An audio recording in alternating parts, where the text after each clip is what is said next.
ఓం శ్రీ శుభంకర్యే నమః.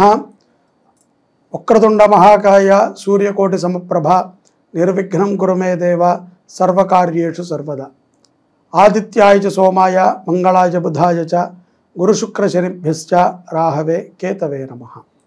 గురుబ్రహ్మా గురుర్విష్ణుః గురుర్దేవో మహేశ్వరః గురు సాక్షాత్ పరబ్రహ్మ తస్మై శ్రీ గురవే నమః. ఓం శ్రీ మహాగణాధిపతయే నమో నమః.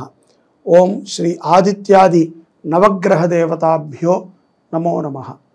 ఓం శ్రీ సద్గురు పాదుకాభ్యాం నమో నమః.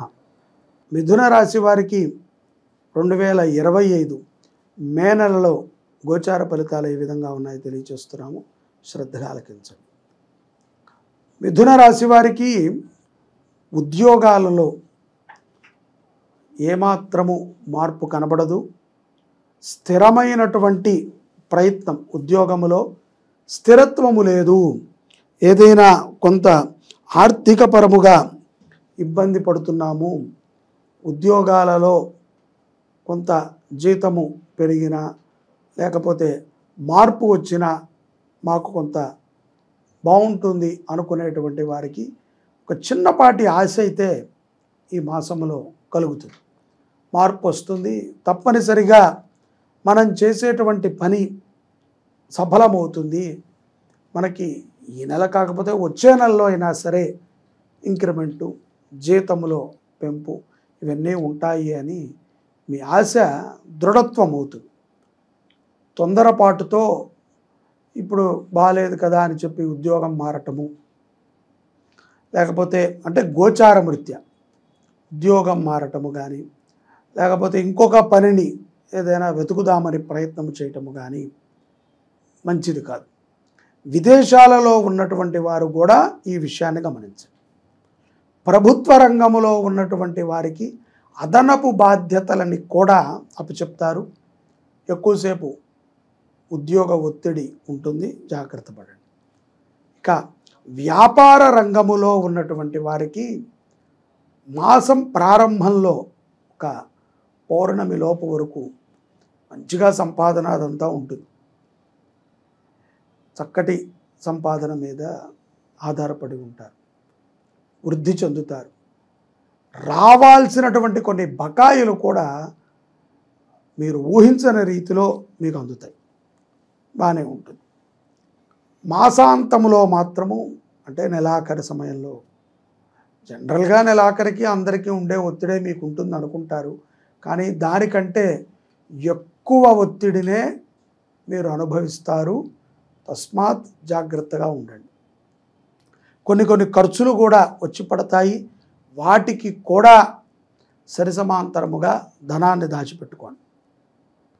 వివాహం కానటువంటి మిథున రాశి జాతకులకి యోగ్యమైనటువంటి సంబంధాలే దొరుకుతాయి. కొంత ప్రేమ వ్యవహారాలు నడిపేటువంటి మిథున రాశి జాతకులు తల్లిదండ్రులను కాదని, ఎవరో ఏదో మనకి సహాయపడతారని వారిని విశ్వసించి మోసపోవద్దు. కొంత ఆలస్యమైనప్పటికీ తల్లిదండ్రుల్ని ఒప్పించి వివాహం చేసుకుంటాం మంచిది. ఆరోగ్యం పట్ల శ్రద్ధ అవసరము. కుటుంబంలో ఒకరి ఆరోగ్యము కోసమై మీరు మిథున రాశి జాతకులు మే నెలలో కొంత ధనాన్ని ఖర్చు పెడతారు.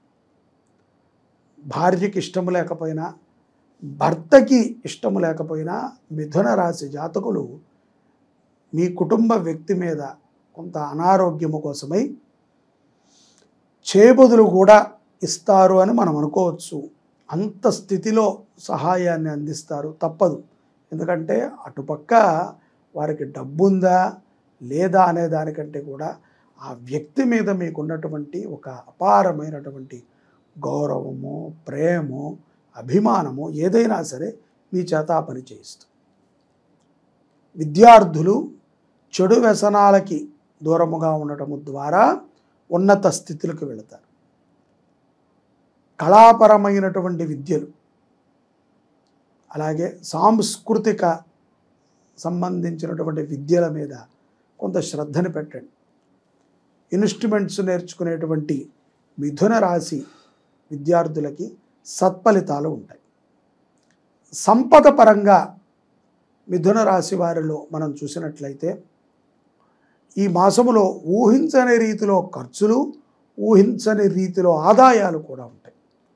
ఒకరికి ఊరికనే మాట సహాయం చేయటం ద్వారా ఖరీదైనటువంటి బహుమతులని కూడా గిఫ్ట్ రూపంలో పొందేటువంటి సందర్భము మే నెలలో మిథున రాశి వారిలో గోచరిస్తుంది.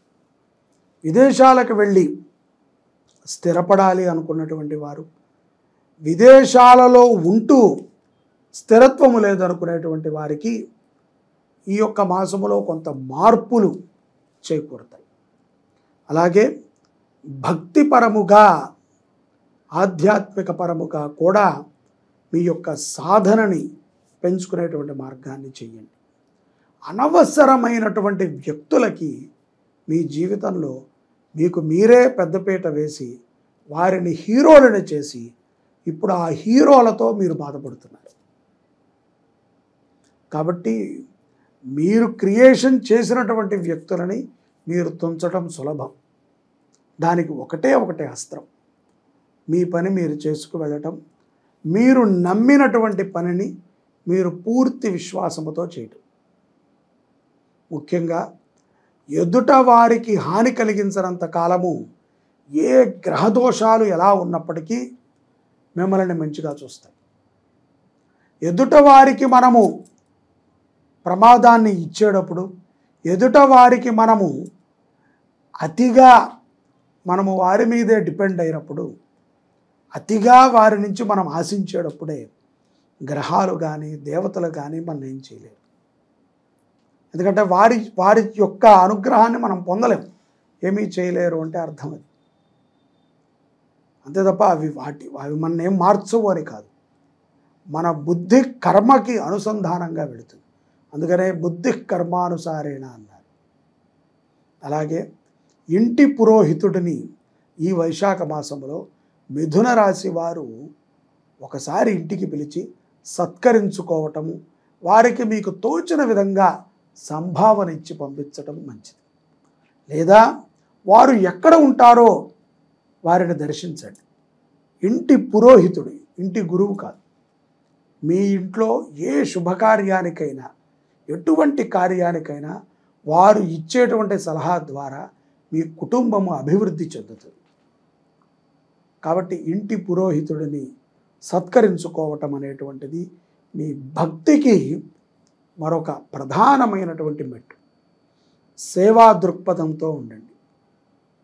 అలాగే పౌర్ణమి తరువాత ఎవరైతే కనుక మిథున రాశి జాతకులు ఉన్నారో ఉద్యోగస్తులకి సంపద పరంగా అభివృద్ధి చెందుతారు. వ్యాపారస్తులు కూడా సంపద పరముగా ఎక్కడెక్కడ లోటుపాట్లు ఉన్నాయో వాటిని సరిచూసుకుంటూ ఉంటారు. అవివాహితులకి వివాహపరమైనటువంటి సంబంధములు గోచరిస్తూ ఉంటాయి. ప్రేమ వ్యవహారాల యందు ఒక చిన్నపాటి మార్పుని కూడా చూస్తారు. అనారోగ్య సమస్యల నుంచి బయటపడే విధంగా ఉంటుంది ఈ పౌర్ణమి తరువాత. విద్యార్థులు కూడా చెడు వ్యసనాలకి ఇప్పుడిప్పుడే అలవాటు పడుతున్నటువంటి మీరు ఇప్పుడే వాటిని ఆపేయచ్చు. బలపడ్డాక కష్టం. సంపద పరముగా కూడా కొంత సేవింగ్స్ని ప్రారంభిస్తారు మహిళలు. అలాగే విదేశీ యానము చేసేటువంటి వారికి ఒక శుభవార్తని వింటారు. భక్తిపరముగా మీ జీవితములో మీకు ఎటువంటి గురువు లేకపోతే ఒక గురువుని ఎంచుకోండి. గురువుని ఎంచుకోండి అంటే మనకేదో మార్కెట్లో టాప్ మోస్ట్ ప్రయారిటీ ఉన్నటువంటి గురువు గారు అని పిలిచేటువంటి వ్యక్తిని ఎంచుకోవటం కాదు. సాధన ద్వారా మనకి మంచి మార్గాన్ని చెప్పేటువంటి వాడు, మనలో ఉన్నటువంటి అజ్ఞాన జ్యోతిని తొలగించి జ్ఞాన జ్యోతిని వెలిగించేటువంటి వాడు. తన అవసరాలకి వాడుకునేవాడు గురువు కాదు. మనకి అవసరము ఉన్నా లేకపోయినా మనము గురువు గారు అని పిలిచేటువంటి ఒక అర్హతని కలిగినటువంటి గురువు. అంతే తప్ప ప్రయారిటీలో టాప్ లిస్ట్లో ఎవరున్నారో చూసి వారిని పరిచయం పెంచుకోమని కాదు. ఆధ్యాత్మికంగా మనము సత్సంగ చర్చ కానీ మనము ఆయనని చూసినప్పుడు ఈయనతో మన జన్మ జన్మలకి కూడా ఒక సంబంధం ఉన్నది అనేటువంటి ఒక కనెక్టివిటీ కావాలి. ఆ యొక్క మాటల ద్వారా మనకి తెలియకుండానే మన మైండ్ ఒక పరిపూర్ణతమైనటువంటి ప్రశాంతతని పొందగలగాలి. అటువంటి వారిని వెతకండి. ఆధ్యాత్మికంలో అటువంటి వారు దొరకటం అసాధ్యం. వెతకండి, దొరుకుతారు. అలాగే పరిహారపరముగా గనక మనము మిథున రాశి వారి జాతకరీత్యా మనం చూసుకున్నట్లయితే ఈ యొక్క మాసములో ధాన్యముని దానము చేయటం చాలా ముఖ్యం. అన్నదానము జరిగే చోట్ల ధాన్యాలు, పప్పు ధాన్యాలు కానీ బియ్యము కానీ ఇటువంటి వాటిని దానము చేయండి. అలాగే ఏ మనస్తత్వము ఎటువంటి కష్టాన్ని కూడా మనము సులభంగా తీసుకుంటూ జీవితంలో ప్రశాంతతని పొందాలి అనుకుంటే ధాన్యదానము ఉత్తమమైనటువంటిది మిథున రాశి వారికి. అన్నదానము చేయండి, జలదానము చేయండి, ధాన్యదానము పప్పులు కానీ బియ్యము కానీ ఏవో ఒకటి అన్నదానాలకి ఉపయోగపడేటువంటి ధాన్యాలని దానము చేయండి. ఉత్తమమైనటువంటి స్థితికి మిథున రాశి వారు చేరుకుంటారు. నవగ్రహ స్తోత్రములని ప్రతి ఒక్కరు స్త్రీ పురుషులు పారాయణ చేయండి. ప్రతిరోజు ఒక 5 నిమిషాల పాటు పారాయణ చేయండి. అలాగే వారానికి 2 సార్లైనా సరే సకుటుంబ సపరివార సమేతంగా దేవాలయానికి వెళ్ళండి, అర్చన చేయించుకోండి, కాసేపు ప్రశాంతంగా కూర్చోండి. అక్కడ ఇంటికి వెళ్ళండి. తర్వాత మీకు ఏ కార్యం ఉంటే ఆ కార్యాలకు వెళ్ళండి.